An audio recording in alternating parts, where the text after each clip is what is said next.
Chapter 46, Wilson's video files of Mari and Hwan Chul. Hwan was in high spirits, for he finally returned on time for Christmas with Riel. He went there after learning that Riel and Hwan Chul's last destination will be Nancy's house. Junie, kindly park the car farther from the Castro's house so Hwan Chul won't recognize this car. I want to surprise them. Junie smiled, liking the idea of Hwan's surprise. When their doorbell rang, Wilson opened the door, thinking it was Riel and Hwan Chul, and was surprised, giving a Duchenne smile when he saw Hwan at the gate, waving his hand. Hwan, good to see you. He opened the gate and saw Hwan carrying a giant stuffed toy, and Junie was behind, bringing some souvenirs. Nancy was overjoyed to see Hwan. I never expected you'd appear on our doorstep. When we knew you were sent back to Korea for some business reasons, I almost got into trouble, but it turned out well anyway, Hyun sighed in relief. Took off his coat, and went close to the baby Nancy was carrying. I don't want to miss this opportunity to see and carry your baby. Would you mind? Nancy handed her baby to Hwan and felt excited. You seem happy carrying a baby. Don't you think it's high time you should have one, too? What do you think? Hwan asked Nancy, expecting a positive answer from Hwan. I truly wanted to have a family, but there are some things that I have to consider, Hwan said sadly. Like what? Asked Nancy with a puzzled look. It was about Riel's amnesia and Hwan Chul's misgivings, telling me that if I marry Riel, then her memory would come back in the middle of our married life, and choose Hwan Chul rather than me because of their abrupt separation. The three of us would only end up in bitterness. I could not make Riel suffer that way, Hyun said with a defeated voice. Wilson tapped Hwan's back and said, I feel you, man. It seemed the three of you were at the center of uncertainty, and then Wilson brightened up and said, I have something that may help, but it was only a 50-50 chance. Hwan looked puzzled while Wilson ran to his study room and brought a laptop. I would show you something, and there's one video clip I had that I could not comprehend, so I would leave it to you to translate. Wilson was exuberant about his idea, opened his laptop and clicked the video. The video was the same one that Zia found in Riel's USB, and Wilson was so anxious to know about the conversation Hwan Chul and the cheerleader was talking about in that scene. Hwan watched and listened to Hwan Chul's conversation with the girl, and he was surprised because she recognized the girl in the video, and Wilson happened to catch Hwan's reaction. Wilson asked, You knew the girl? Hyun apparently yes, that was Chun-hye, Hwan's childhood friend. They grew up together and were best friends, but they separated during elementary if I was not mistaken. They were both 10 years old. They were very close. Chun-hye and her family returned to Korea and stayed there for good. I was surprised she was back and was in the same university. Then Hwan gave its translation. Chun-hye said, Hi, handsome, my childhood sweetheart. It had been a long while. Hwan Chul replied, Yeah, it was. I'm sorry I couldn't see you in your dorm when I first glanced at you in the auditorium, practicing. I got your message, but you never returned my texts. What's the use of giving your number when you have yet to reply? Chun-hye asked. Hwan Chul replied, I was busy. Chun-hye questioned, busy with what? Gabrielle Kalma? Was she your GF? Yeah. How about you? Who is your boyfriend now? Chun-hye said, teasing. You? And that's when they stared at each other. Hwan narrated. Then Hwan continued. Chun-hye said, Let us be together tonight. Hwan. I missed you. I wanted to, but that was when Chun-hye placed her finger on Hwan's lips. Then Hwan Chul said, Okay. I will be with you tonight. Wilson and Nancy stared long at each other. Then Nancy remarked angrily, I truly could not trust Hwan. Not only was he handsome, but he was cheating on Mari so many times. Although I was at fault too because I didn't say anything to Mari. I wanted her to discover his cheating personally, but Mari was soft-hearted and forgiving.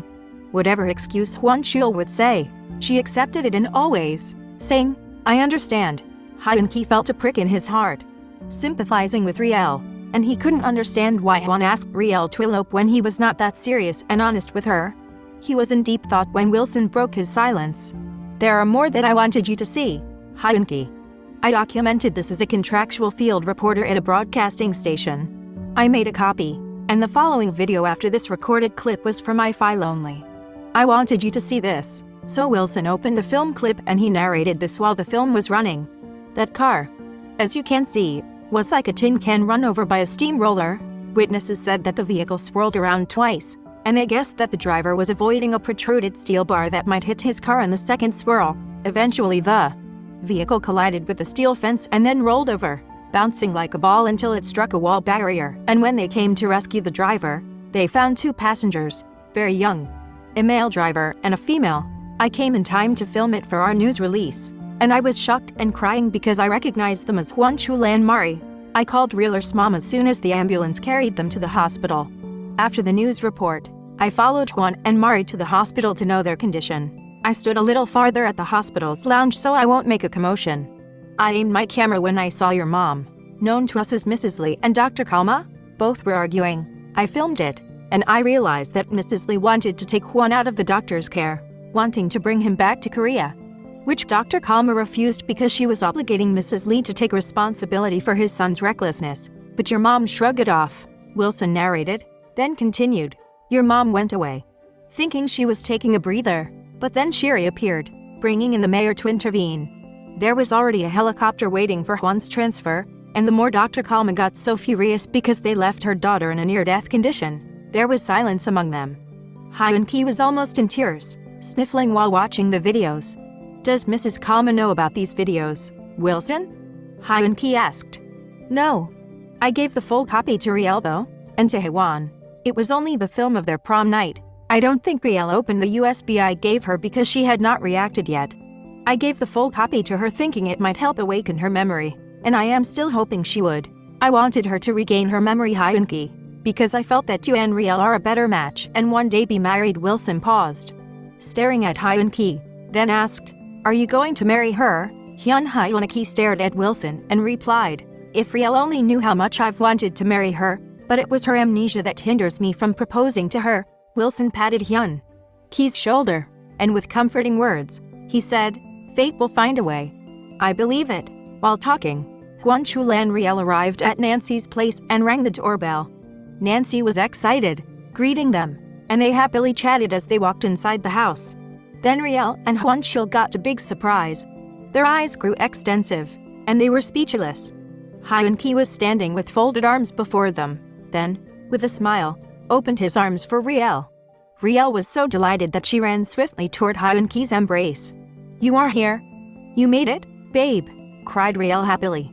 I told you that I'd be here, and it was a promise I couldn't break. Riel embraced him so tightly and was so delighted she forgot she was sulking at him.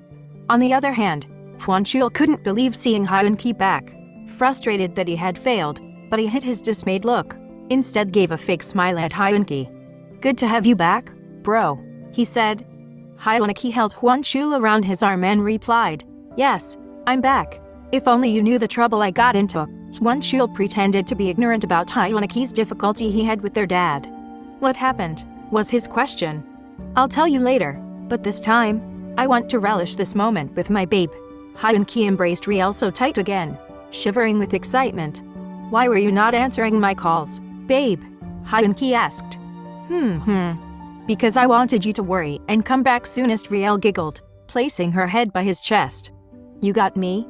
Hyun-ki kissed her forehead, realizing that both brought giant stuffed toys for the baby. Nancy exclaimed, Both of you had the same mindset, weren't you? And all were surprised seeing both stuffed toys of the same size, then laughed exuberantly. After their visit, Hyun-ki and Hwan Chul had their separate ways. Hyun-ki brought Riel to his condo to spend time together. Both were seated on a sofa facing the glass window, enjoying the beautiful garden on the other side of the apartment building fronting Hyun-ki's glass window. Riel narrated her time together with Hwan Chul, visiting children in an orphanage, giving them Christmas toys and clothes, and treating them with food, and how she felt joy when they saw the home of the older people and gave them groceries and food to feast with them. She reminisced about those times when she was in college and had done the same thing as they did today.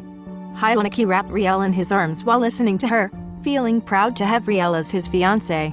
Then, out of the blue, Hyun-ki remembered and asked, Do you remember your Christmas activities during college?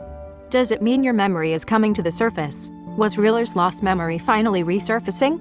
Keep following me on my YouTube channel and TikTok. Take advantage of more exciting episodes in the Windows of the Heart series.